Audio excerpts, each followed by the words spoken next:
there will be a surprise outbreak. Given, as you heard from the introduction, that I have been around for a while and have had the opportunity and the privilege and the pleasure of serving in 5 administrations, I thought I would bring that perspective to the topic today, is the issue of pandemic preparedness. And if there's one message that I want to leave with you today based on my experience, and you'll see that in a moment, is that there is no question that there will be a challenge to the coming administration in the arena of infectious diseases, both chronic infectious diseases in the sense of already ongoing disease, and we have certainly a large burden of that, but also there will be a surprise outbreak. And I hope by the end of my relatively short presentation, you will understand why history, the history of the last 32 years that I've been the director of NIAID, will tell the next administration that there's no doubt in anyone's mind that they will be faced with the challenges that their predecessors were faced with.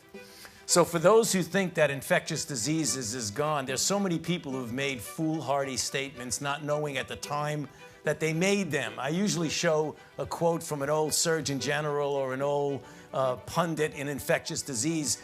So I thought I'd pull this one out from Sir Macfarlane Burnet, who was actually a Nobel Prize winning immunologist, who made the statement, as many did, to write about infectious diseases is almost to write of something that has passed into history.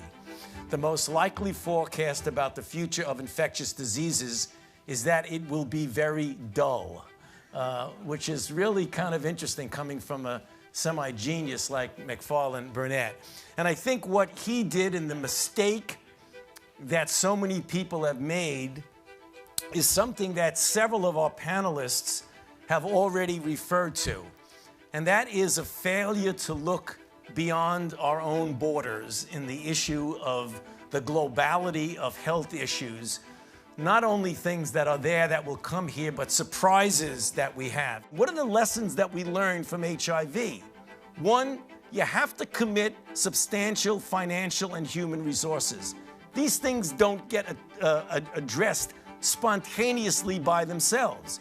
You have to enlist the best and the brightest investigators in both basic and clinical research. You have to involve the community, be it the gay community in the United States, or the community in Africa and West Africa when we dealt with Ebola, or the people in South America when we're dealing with Zika. You have to have cross-sector collaboration. You can't do it alone.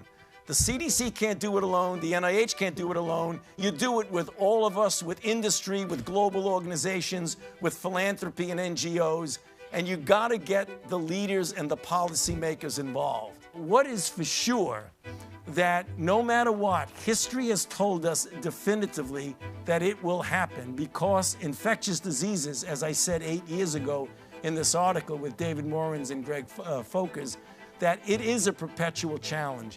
It is not going to go away. So the thing we're extraordinarily confident about is that we are going to see this in the next few years. Thank you.